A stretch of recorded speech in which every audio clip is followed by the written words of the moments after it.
Hello friends, हम लोग रोज सुनते हैं ओपीडी में, हॉस्पिटल्स में, किसी फंक्शंस में, हमारे किसी घर की पार्टी में कि मुझे शियाटिका का पेन हो रहा है। शियाटिका होता क्या है, क्या इसका मतलब है, आज हम इस बारे में बात करेंगे। शियाटिका मतलब शियाटिक नर्व का डिस्कंफर्ट।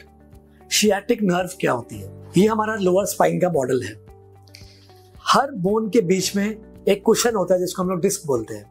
इन के पीछे एक खाली स्पेस होती है जिसमें नर्व्स जा रही है। इस नर्व्स को स्पाइनल कॉर्ड का स्ट्रक्चर बोलते हैं। हर लेवल पे 2 ब्रांचेस जाती हैं जो कि एग्जिट करते करते नीचे एक नर्व बनाती है और इस नर्व को शियाटिक नर्व बोलते हैं। ये बैक ऑफ द बटक से नीचे जाती है till your toes and foot. तो अगर आपके बैक का पेन नीचे रेडिएट कर रहा है टुवर्ड्स योर फुट, तो आपके स्पाइन में प्रॉब्लम है, फुट में नहीं। यूजुअली ऐसा ही होता है। बट हाँ, अगर किसी को कंप्रेशन हो नी में, थाई में, लेग में, तो भी वो रेडिएटिंग पेन जा सकता है। बट शियाटिका का मतलब है कि जब आपका पेन बैक के नीचे से ट्रैवल करे टुवर्ड्स योर लेग, बिहाइंड से। कई बार आगे भी आ सकता है, वो फीमोरल नर्व का स्ट्रेच होता है, बट शियाटिक नर्व का स्ट्रेच पीछे होता है।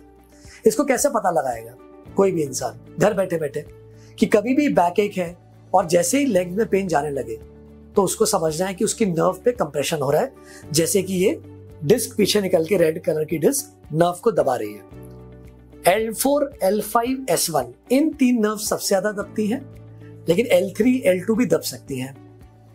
यूजुअली इनके सिम्टम्स चेक करते हैं एक क्लिनिशियन या कि स्पाइन सर्जन या कि एक ऑर्थोपेडिक सर्जन, और वो देख के बताता है कि पेशेंट को MRI की रिक्वायरमेंट है कि नहीं, क्योंकि नर्व एक्सरेज में नहीं दिखती।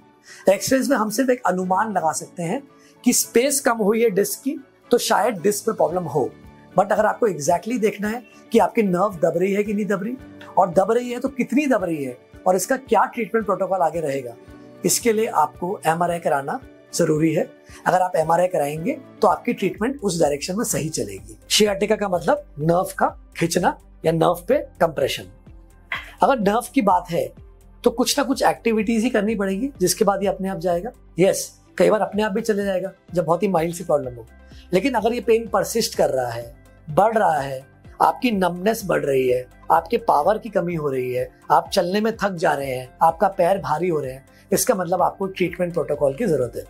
और डरिए मत, हमेशा इसका इलाज सर्जरी नहीं होता। बहुत सारी मेडिसिन हैं, विटामिन हैं, एक्सरसाइजेज हैं, लाइफस्टाइल मॉडिफिकेशंस हैं, जिससे आप खुद को ठीक कर सकते हैं विदाउट सर्जरी। और बिलीव मी, 90% पेशेंट्स अगर टाइम पे शियाटिका के साथ आए या डिस्क बल्ज के साथ आए तो वो बिना सर्जरी के ठीक हो जाते हैं।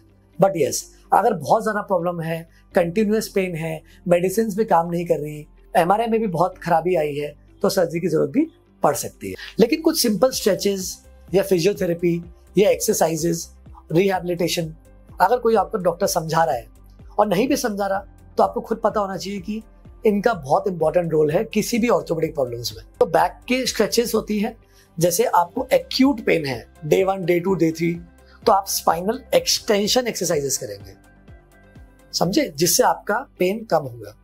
लेकिन अगर ये स्पाइनल एक्सटेंशन आप करते जा रहे हैं लगातार, तो आपका पेन बढ़ भी सकता है। इसीलिए क्रॉनिक पेशेंट्स में आफ्टर फ्यू वीक्स आप spinal flexion, core abdomen strengthening, knee to chest positions, isometric core abdomen exercises, ये सब करेंगे, जिससे आपकी मसल्स की स्ट्रेंथनिंग हो और जो भी आपकी डिजीज है, जितना भी डिस्क बल, जितनी भी नर्व की प्रॉब्लम है, वो धीरे धीरे ठीक होती जाएंगी। And trust me, 90% patients exercises, rehab, vitamin, lifestyle modification, weight reduction, good posture से ठीक होते हैं। Thank you.